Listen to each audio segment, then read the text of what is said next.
नमस्कार साथियों, मैं राकेश फुल्का आपका विकल्प कोचिंग सेंटर में हार्दिक अभिनंदन करता हूं। तो अपनी कक्षाएं जारी हैं हिंदी व्याकरण की। में चल रहा है अपना व्याकरण का पहला टॉपिक वर्ण विचार। इसमें वर्ण विचार के अंतर्गत हमने अब तक जो पढ़ रखा है वो स्वरों के बारे में पढ़ रहे थे, और के अंतर्गत स्वरों का जो वर्गीकरण हमने 5 आधारों पे किया। हमने पहले पढ़ लिया है उच्चारण समय के आधार पर, उच्चारण स्थान के आधार पर, और अरे एक और पढ़ लिया है हमने उच्चारण स्थान हमने पढ़ लिया है। इसके बाद जो तीसरा जो वर्गीकरण हमने पढ़ा है, तीसरा वर्गीकरण हमने पढ़ना है वो है कोष्ठाकृति के आधार पर। तीसरा जो वर्गीकरण है वो है कोष्ठाकृति आधार पर। मैंने आपको ये बताया है कि जब भी आधार आपसे पूछेंगे, जब भी आधार आपसे पूछेंगे तो केवल आपको उस आधार की तरफ ध्यान देना। जैसे मैंने कोष्ठाकृति के आधार पर मैंने कहा है, कोष्ठाकृति का मतलब ये होता है कि ओष्ठ की आकृति को देखेंगे। ओष्ठ की आकृति या तो गोल होती है या फैले रहते हैं। तो हम यहाँ पर बात करेंगे कि आधार पर दो होती। अगर ओष्ठ की आकृति गोल हो जाती है, गोल आकृति को कहते हैं वृत्ताकार, वृत्त कहते हैं। तो पहला हम बात करेंगे वृत्ताकार। क्या बोलेंगे? वृत्ताकार स्वर। वृत्ताकार को वृत्तमुखी भी कह सकते, क्या बोलेंगे? वृत्तमुखी भी कह देंगे, और इस वर्तुलाकार भी कह देंगे। क्या कह देंगे? वर्तुलाकार भी कह देंगे। ध्यान रखना है, अगर आपसे ये पूछा स्वर 11 होते हैं के बारे में आप पहले से जान चुके हैं, ऐसे हम बोलेंगे तो दो भागों में बांटेंगे। एक वृत्ताकार होता है, एक अवृत्ताकार होता है। वृत्ताकार को देखा, वृत्ताकार जो होते हैं जिनमें यानी ओष्ठों की आकृति जो है वो गोल हो जाती है। अब इसको प्रैक्टिकल भी देख सकते हैं, अब प्रयोग करके भी देख सकते हैं, बोल के देख सकते हैं। हम बोलेंगे ए, फिर बोलेंगे आ, ई। अब देखो, यहाँ गोल होठ, होठ जो है गोल हो जाते हैं। तो जो गोलाकार आकृति है उसको क्या बोलेंगे? कोष्ठाकृति के आधार पर इसको क्या बोलेंगे बेटा? इसको बोलेंगे अपने वृत्ताकार। इसमें आ जाता है उ,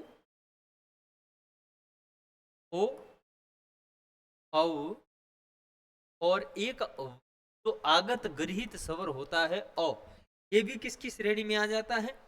ये भी वृत्ताकार की श्रेणी में आ जाता है। दूसरा जो इसका वर्गीकरण हमने किया, दूसरा वर्गीकरण हमने किया है वो है अवृत्ताकार। क्या बोला मैंने? कहा अवृत्ताकार। अवृत्ताकार, इसको अवृत्त कह देंगे। क्या बोल देंगे? अवृत्त कह देंगे। और इसको अवर्तुलाकार भी कह देंगे। कह देंगे अवर्तुलाकार, मतलब के उच्चारण में होठ गोल नहीं होते हैं। इनके उच्चारण में होठ क्या रहते हैं? गोल हो जाते हैं। और इनके उच्चारण में होठ क्या रहते हैं? फैले रहते हैं। क्या रहते हैं? फैले रहते हैं। बस ये ध्यान रखना है, होठ गोल जो होठ है फैले रहते हैं। क्या है? होठ जो है वो फैले रहते हैं। अब ये बाकी जो बच गए, जैसे मैंने बोला ए बोलेंगे तो होठ गोल होगा नहीं। ए, आ, ई, री, ए, ऐ, ये जो है वो अवृत्ताकार की श्रेणी में आ जाता है। तो मैंने क्या बताया बेटा? अवृत्ताकार की श्रेणी में आ जाता है। और मैंने कहा है ओष्ठाकृति के आधार पर ओष्ठ की आकृति को ध्यान में रखेंगे। अगर होठों की आकृति गोल हो जाती है, वृत्ताकार, गोल न होकर फैले रहते हैं होठ, तो वो क्या हो जाते हैं? अवृत्ताकार हो जाते हैं। ध्यान रखना, वृत्ताकार और अवृत्ताकार, ये हमने कहा है ओष्ठ की आकृति के आधार पर। अब चौथा जो आ जाता है इसमें, वो आ जाता है मुखाकृति के आधार पर। किसके आधार पर? मुखाकृति के आधार पर। एक बात तो मैं बता दूं कि मुखाकृति का आधार है, मुख की आकृति को कैसे पता चलेंगे कि की आकृति? जैसे ये तो होठ आ जाते हैं, मुख जो है ना वो पूरा अंदर वाला होता है। अब यहां पर क्या रहता है, अपने को दोनों जबड़ों के जो दांत है ना, ये जो सामने वाले दांत दिख रहे हैं ना, इनके बीच जगह देखेंगे, जगह कितनी रहती है। यानी जब हम बोलेंगे ए, तो दांत जो है थोड़े थोड़े दूर रहते हैं। जैसे बोलेंगे ई बोलेंगे तो दोनों दांतों के बीच में बहुत कम जगह रहेगी। जब हम बोलेंगे आ बोलेंगे तो दोनों जबड़ों के बीच में जगह बहुत रहेगी। अपने को दोनों जबड़ों को ध्यान में रखना है। मुख आकृति बोल के देख लेंगे, प्रैक्टिकल है, बिल्कुल प्रायोगिक है, प्रयोग करके देखेंगे, बोल के देखेंगे, अपने को खुद को पता चल जाएगा कि स्पेस कम रहता है या नहीं रहता है। समझ रहे हो? यहां देखते हैं अपने को, देखिए जैसे इसमें एक होता है संवृत्त, क्या बोलते हैं? संवृत्त स्वर। क्या बोलेंगे? संवृत्त स्वर। संवृत्त स्वर कहेंगे, संवृत्त स्वर जो है, ये संवृत्त का मतलब होता है बिल्कुल बंद। यानी मुख अंदर क्या रहता है? बिल्कुल बंद रहता है। एक बार पूछा गया है संवृत्त का शाब्दिक अर्थ क्या रहता है? बिल्कुल बंद, यानी बिल्कुल बंद रहता है। ध्यान रखना, हम आपको लगेगा कि मुख खुलता ही नहीं है, जैसे मुंह जो है हमारा खुल नहीं है, बंद हुआ, बंद पड़ा है। कौन कौन से बोल के देखेंगे? आप प्रैक्टिकल बोल के देखो, प्रैक्टिकल के हिसाब से आप देखोगे तो देखिए, आप बोलोगे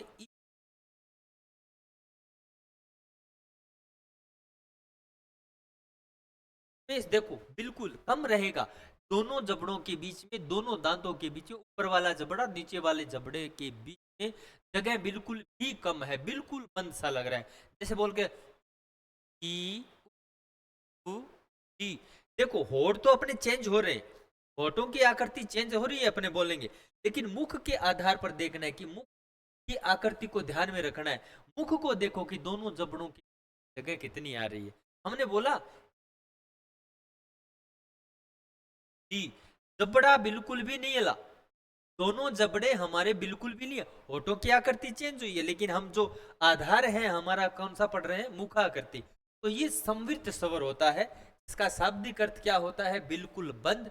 और ये होते कौन से हैं? ई। दूसरा आ जाता है, वो बोलेंगे अर्ध संवृत्त। क्या बोलेंगे? अर्ध संवृत्त। अर्ध संवृत्त का मतलब क्या होता है कि इस संवृत्त की तुलना में थोड़ा सा खुला होता है। संवृत्त की तुलना में थोड़ा सा मुखरंध्र थोड़ा सा खुल जाता है। तो ये कौन सा रहेगा? ये कौन सा रहेगा? तो यहां पर बोलेंगे ए ओ। अब आप बोल के देखोगे ना, इसको बोलो ई ए, ई ई बोलोगे तो जबड़ा नहीं हिलेगा। जैसे ही आप बोलोगे ना ई ए ए, यहां उंगली डाल के देख लो, ई उ ई उ ए, ई उ ए ओ। तो ध्यान रखना, ए और ओ बोलोगे तो ये जो है संवृत्त की तुलना में थोड़ा सा खुल जाएगा। फिर अपना जो आता है, तीसरा आता है विवृत। क्या बोलेंगे? विवृत का मतलब होता है सर्वाधिक खुला। क्या बोलेंगे? सर्वाधिक खुला। यानी मुख रंध्र जो है सर्वाधिक खुला रहेगा। इसका मतलब इसकी तुलना में कहीं भी अपना मुख रंध्र इतना नहीं खुलता है जितना के उच्चारण में खुल रहा है। ध्यान रखना, ये होता है, ये बहुत बार पूछा भी गया है कि निम्न में से कौन सा स्वर, निम्न में से कौन सा स्वर विवर्त है। यहां ध्यान रखना, तो आ होता है ना, आ अपने बोलेंगे ना आ देखो आ, अपने बोलेंगे ई ए आ ए आ, ऐसे जबड़ा जो है खुलता जाएगा। ये विवर्त स्वर होता है आ। और लास्ट वाला अपना रह जाता है अर्ध विवर्त। क्या रह जाता है? अर्ध विवृत। अर्ध विवृत कौन सा होता है? की तुलना में थोड़ा सा कम खुला रहता है, इसकी तुलना में थोड़ा सा कम खुला रहता है। तो अर्ध विवर्त कौन सा होता है? बाकी जो बच गए, बाकी क्या बच गया? है बच गया, ऐ बच गया, औ बच गया, और एक बच गया आगत गृहित स्वर ओ। ये भी अर्ध विवर्त की श्रेणी में आता है। ये भी किसकी श्रेणी में आता है? अर्ध विवर्त की श्रेणी में आता है। तो ये है मुखाकृति के आधार पर। यहां तक समझ में आ गया होगा आपको, ठीक है। अब रहता है पांचवा जो वर्गीकरण आपने बताया, वो है जीवा की के आधार पर। जीवा की स्थिति के आधार पर, स्थिति आधार पर जीवा की स्थिति देखेंगे। अपने मैंने क्या बोला है, केवल आपको जीवा की स्थिति को ध्यान में रखना है। का अगला भाग, पिछला भाग, मध्य भाग, जीव का कौन सा भाग सक्रिय रहता है, उस आधार पर हम क्या बोलेंगे, जीवा की स्थिति के आधार पर इसके भेद करने वाले हैं। तो सबसे पहले बोलेंगे कि जीव के 3 भाग होते हैं, अगर भाग, मध्य भाग और पश्च भाग। तो हम पहला करेंगे, अगर अगर जीव का अगला भाग सक्रिय रहता है, लंबा हो जाता है, तो अगर स्वर कौन कौन से होते हैं, ई, ई, ई, ए, ऐ और री। जीव का जो अगर भाग है ना, वो थोड़ा सा सक्रिय रहता है। ई, ई, ई, ई, ए, ऐ, री। देखो शुद्ध उच्चारण होता है। कई कह देते हैं कि जीव को नीचे भी लगा के अपने बोल देंगे, ऐसा बोल सकते हो, लेकिन शुद्ध नहीं होता है। तो हमने कहा है ई, ई, ए, ऐ, री, ये होता है अगर स्वर। दूसरा इसमें आ जाता है मध्य स्वर, यानी जीव का जो मध्य भाग है वो थोड़ा सा सक्रिय रहता है। तो बीच का जो मध्य भाग है वो आ जाता है ए। ये सेकंड ग्रेड में 2 बार पूछा गया है, सेकंड ग्रेड में 2-3 बार पूछा गया है, ये बहुत बार पूछा गया है कि मध्य स्वर कौन सा है, ए बोलेंगे तो ऊपर नहीं ले जाएंगे ना, पीछे का भाग सक्रिय रहेगा। हम बोलेंगे ए, क्या बोलेंगे, ऐसे बोलते ये उच्चरित हो। तीसरा जो होता है वो हो जाता है पश्च भाग। क्या हो जाता है, पश्च भाग। तो इसको क्या बोल देंगे, पश्च स्वर। बाकी जितने भी बच गए वो किस में आ जाएंगे, पश्च स्वर की श्रेणी में आ जाएंगे। कौन सा बचा, आ, उ, ओ, औ, और एक जो आगत गृहित स्वर है वो आ जाता है इसी पश्च शब्द की आ जाता है। याद रखना है, अगर स्वर ई, ए, ऐ, री, मध्य स्वर में ए आ जाता है, पश्च स्वर में आ, उ, ओ, औ और औ। समझ रहे हो, ये जीवा की स्थिति आधार पर। तो हमने पढ़ लिया उच्चारण समय के आधार पर। मैंने कहा कुल स्वर को लघु स्वर, और दूसरा जो होता है दीर्घ स्वर, गुरु स्वर, द्विमात्रिक वगैरह ये करवाया था। दूसरा उच्चारण स्थान के आधार पर अनुनासिक और निर्नुनासिक। तीसरा मैंने ओष्ठाकृति के आधार पर वृत्ताकार और अवृत्ताकार, मुखाकृति के आधार पर संवृत्त, अर्ध संवृत्त, विवृत्त और अर्धविवृत्त, और जीवा की स्थिति के आधार पर आपको करवाया है अगर स्वर, मध्य स्वर और पश्च स्वर। अब जीवा अपने बोलेंगे यहाँ पर स्वरों के अन्य प्रकार। यहाँ पर थोड़ा सा और बता देते हैं कि इनके अलावा स्वरों के अन्य प्रकार थोड़े याद रख लेना। स्वरों के अन्य प्रकार भी याद रखना है आपको। अब ये अन्य प्रकार में क्या आ जाता है, पहला आ जाता है कंठ। पहला क्या आ जाता है, कंठ। क्योंकि हमारा जो मुख रंध्र स्टार्ट होता है ना, तो ये एक वैज्ञानिक भाषा है, कि एक वैज्ञानिक भाषा है। जैसे मुख रंध्र, मुख के जैसे जैसे अवयव बढ़ते जाते हैं वैसे वैसे वर्णमाला का विकास होता जाता है। पहले कंठ आता है तो कंठ्य, दूसरा तालु तो तालव्य, तीसरा मूर्धा तो मूर्धन्य, चौथा दांत तो दंत्य, पांचवा ओष्ठ तो ओष्ठ्य। तो याद रखना है कंठ्य। कंठ्य में क्या आ जाता है, पहला ए, आ, और एक ध्यान रखना विसर्ग जो होता है वो कंठ्य की श्रेणी में आ जाता है। तो ये याद रखना है कंठ्य। फिर दूसरा आ जाता है तालु, तो दूसरा आ जाता है तालव्य, तीसरे 2 है ई। याद रखना, पहला कंठ तो पहले 2 अक्षर कंठ है, दूसरा तालु तो दूसरे 2 अक्षर तालव्य, तीसरा आ जाता है इसमें मूर्धन्य। क्या आ जाता है, मूर्धा तो मूर्धन्य। मूर्धन्य में आ जाता है एक ही वर्ण आता है री, और फिर आ जाता है इसमें ओष्ठ्य। दंत्य इसमें होता नहीं है, स्पर्श होता नहीं है। ओष्ठ्य में आ जाता है कौन कौन सा, उ और उ। याद रखना ये आ जाते हैं। इसके अलावा और भी वर्गीकरण होता है। एक नाम आता है इसमें पांचवा, कंठ तालव्य। क्या बोलेंगे, कंठ तालव्य वर्ण की श्रेणी आती है स्वर की। कंठ तालव्य का मतलब कंठ और तालु दोनों मिलके, ए प्लस ई, ए प्लस, जैसे याद रखना है ए प्लस ई और ए प्लस उ।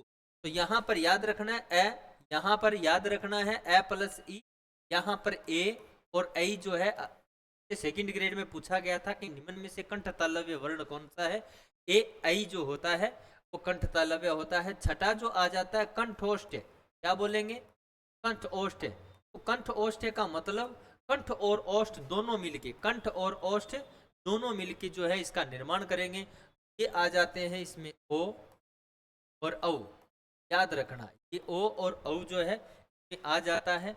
और मैंने अयोगवाह का पहले से बता दिया है, आपको याद रखना है अंग जो होता है और अह जो होता है दोनों जो है अयोगवाह की श्रेणी में आता है। इनको अयोगवाह ध्वनियां कहते हैं, याद रखना, ये भी आपको याद करना है, समझ रहे हो। तो हमने ये स्वरों के बारे में हमने आज पढ़ लिया है। अभी हम बात करेंगे व्यंजन, इसके बारे में करेंगे बेटा जी। आज हम बात करने वाले हैं व्यंजन के बारे में। व्यंजन क्या होता है, दूसरा वर्गीकरण जो है मैंने कहा व्यंजन, पहला जो है स्वर और दूसरा क्या बताया, व्यंजन वर्ण। मैंने वर्णों के दो प्रकार बताए, एक स्वर वर्ण और एक व्यंजन वर्ण। स्वरों के बारे में हमने पढ़ लिया है। अभी जो पढ़ने वाले हैं उनको पढ़ेंगे व्यंजन वर्णों को। और मैंने पहले भी बताया था व्यंजन वर्ण कौन से होते हैं। मैंने कहा था कि व्यंजनों को संस्कृत में हल कहा जाता है। क्या कहा जाता है, हल कहा जाता है।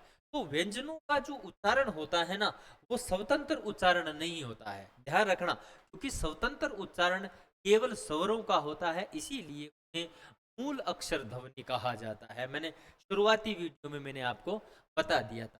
तो यहां रही बात व्यंजन, मैंने पहली बात तो एक बताई है कि व्यंजन स्वतंत्र ध्वनियां नहीं होती, व्यंजन स्वतंत्र ध्वनि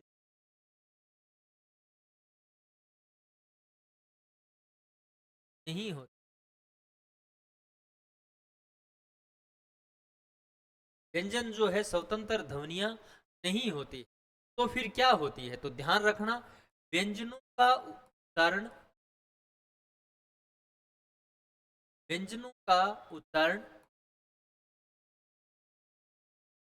स्वरों की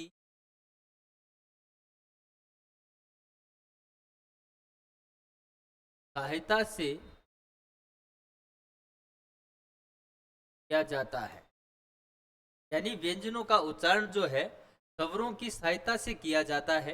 याद रखना है कि व्यंजन स्वतंत्र ध्वनियां होती है, इसका मतलब ध्वनियां नहीं होती है, इसका मतलब इनका स्वतंत्र उच्चारण नहीं होता है। तो फिर दिक्कत कहाँ आती है, तो मैंने लिख दिया है व्यंजनों का उच्चारण करने के लिए स्वरों की सहायता ली जाती है।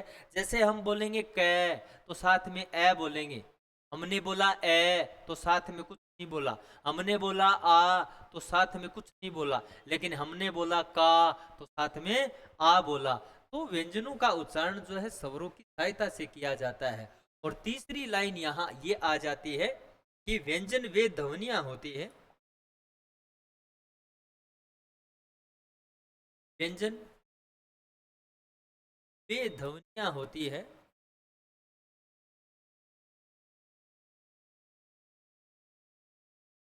इनके उच्चारण में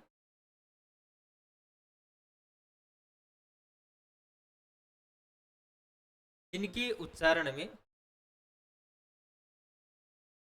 श्वास वायु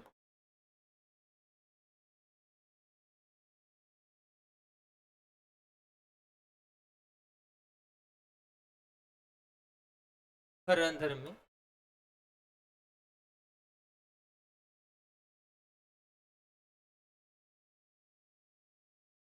कहीं न कहीं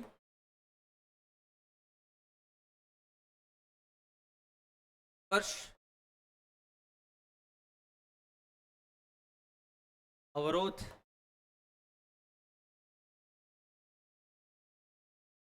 घर्षण या कहीं न कहीं स्पर्श घर्षण या अटकाव के बाद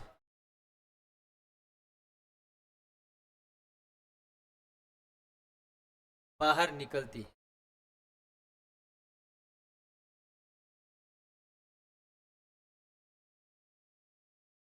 यानी श्वास वायु मुखरंध्र में कहीं ना कहीं स्पर्श करेगी, रुकेगी, अटकाव जरूर होगा, इसीलिए इनको क्या कहा गया है, व्यंजन कहा गया। अभी ध्यान रखना है कि अटकाव कैसे होता है, हमें तो नहीं पता चलता गुरु। बिल्कुल, मैं किस लिए हूं, मैं इसीलिए आया हूं यहाँ पे आपको बताने के लिए कि अटकाव होता है।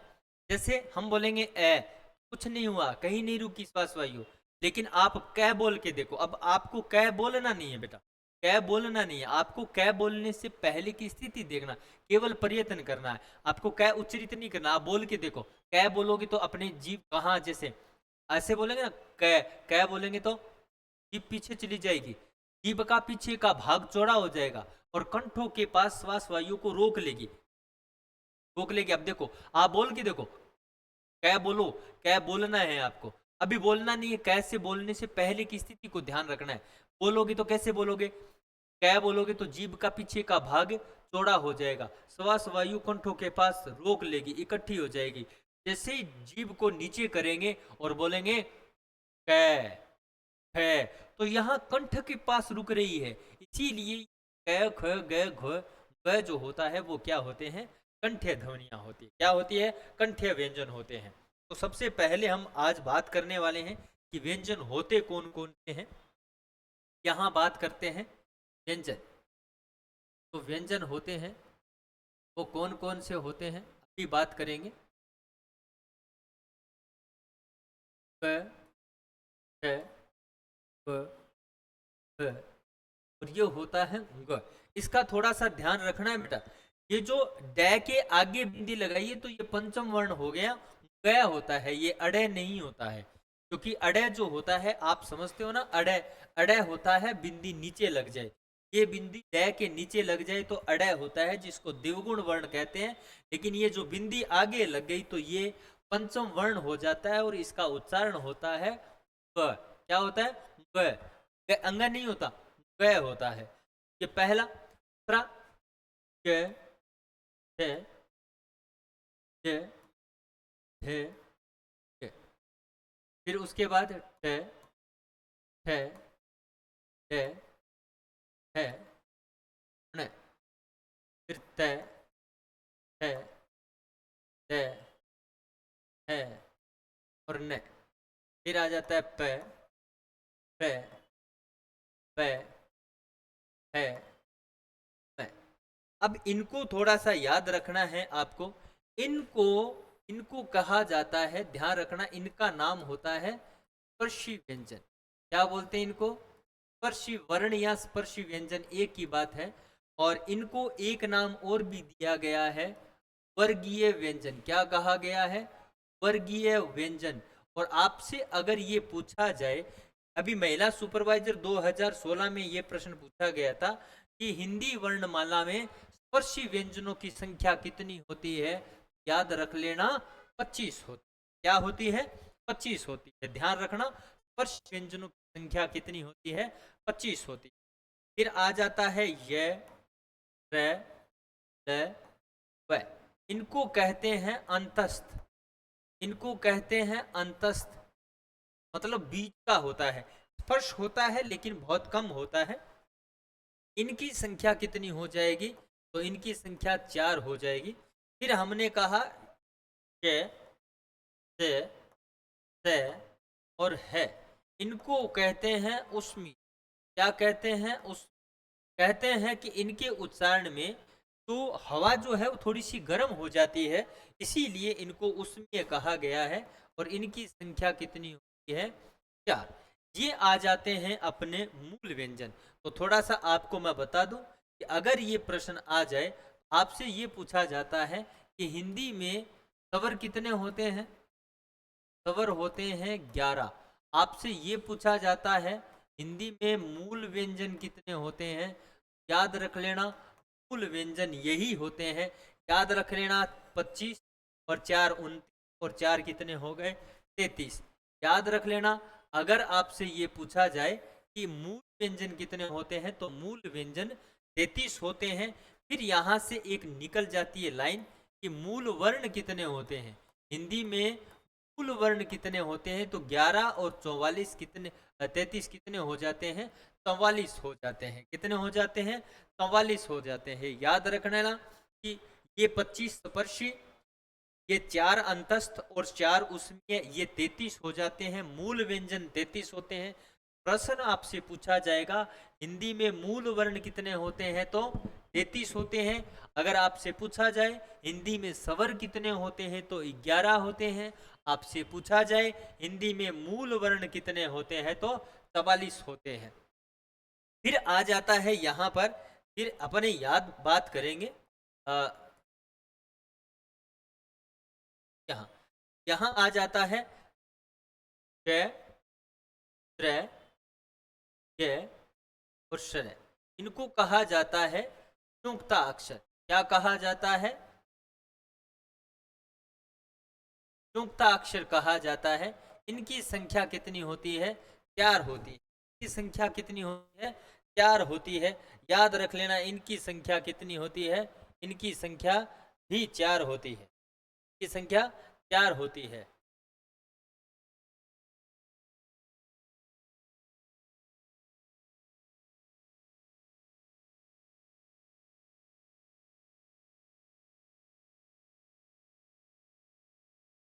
की संख्या कितनी होती है? 4 हो जाती है।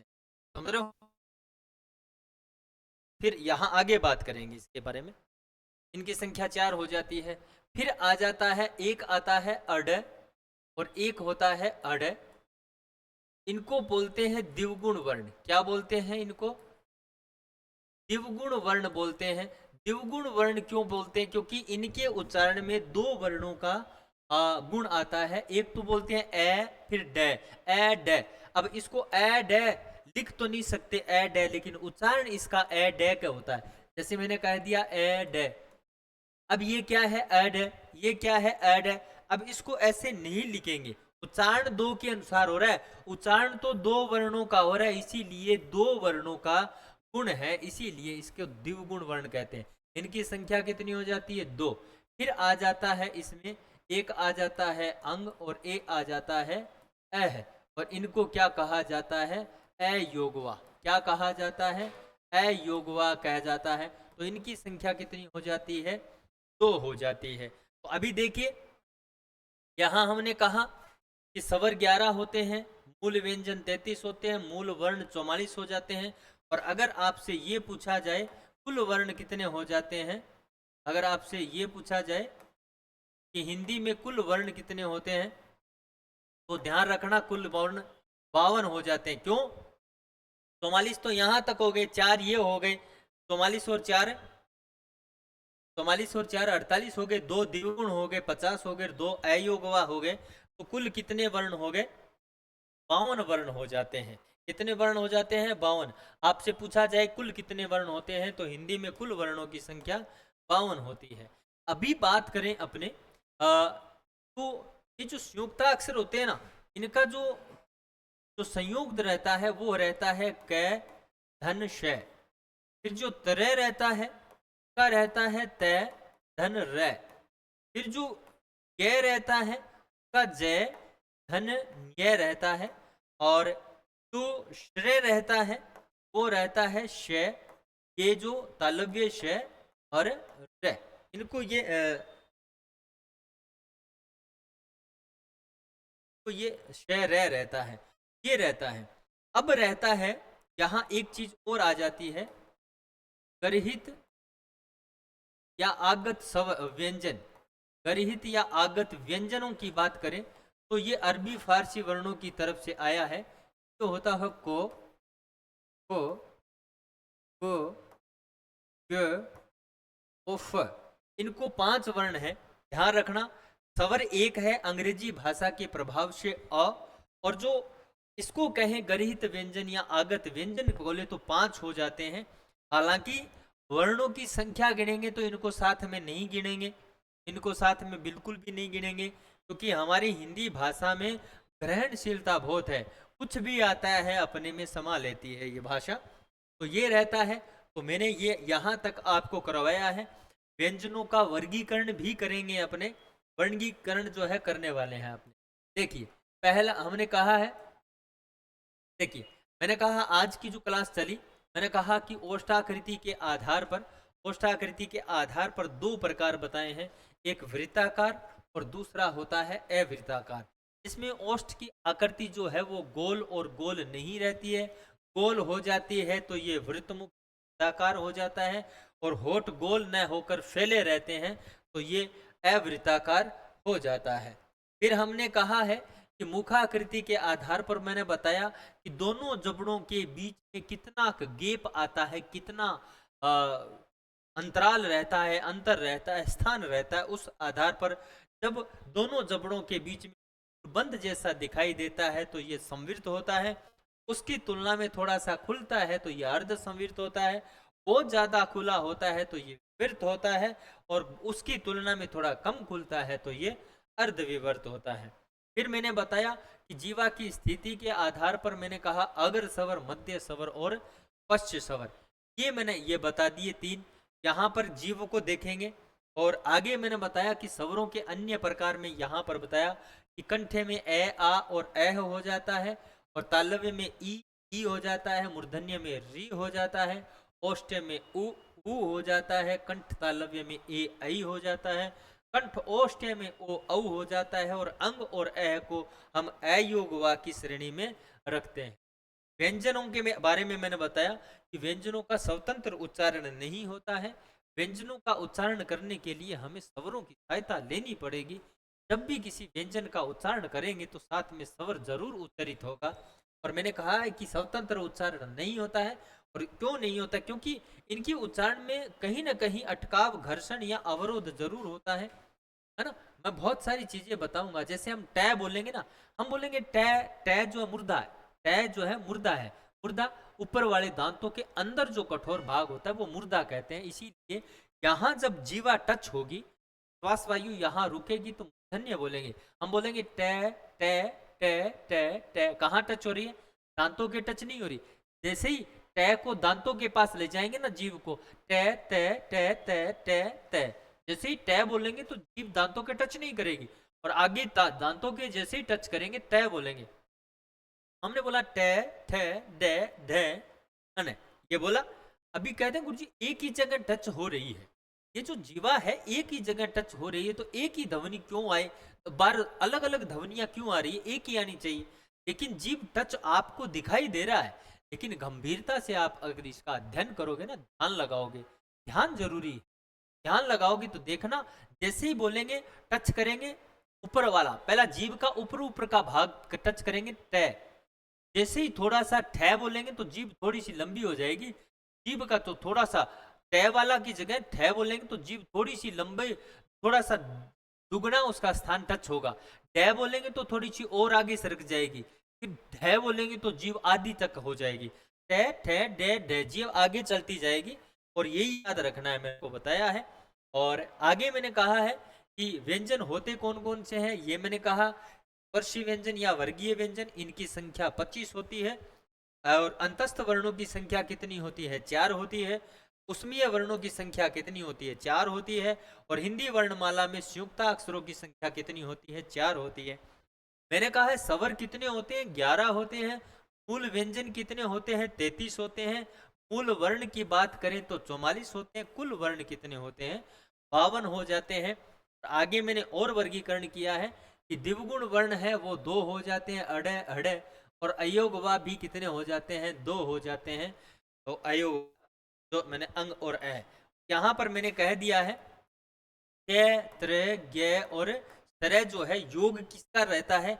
इन किन का रहता है? और मैंने गर्हित या आगत व्यंजनों क्या बताई है मैंने, तो बताई है वो मैंने बताई है, कितनी बताई है? ये 5 बताई है। अगर आपसे पूछे स्वर कितना होता है तो 1 होता है ओ, और अगर व्यंजनों की बात करें तो व्यंजन होते हैं 5, कुल वर्ण 52 होते हैं। और आगे हम जो करने वाले हैं कि व्यंजनों का वर्गीकरण जो है हमने बताया है, व्यंजनों का वर्गीकरण 2 आधारों पर किया जा सकता है। व्यंजनों का वर्गीकरण जो है 2 आधारों पर किया जा सकता है। मैं इस विराम देता हूं क्योंकि ये फिर आपका मिक्सअप हो जाएगा। व्यंजनों का वर्गीकरण है जो हम अगली क्लास में करने वाले हैं। आज के लिए इतना ही। बहुत बहुत धन्यवाद। नमस्कार।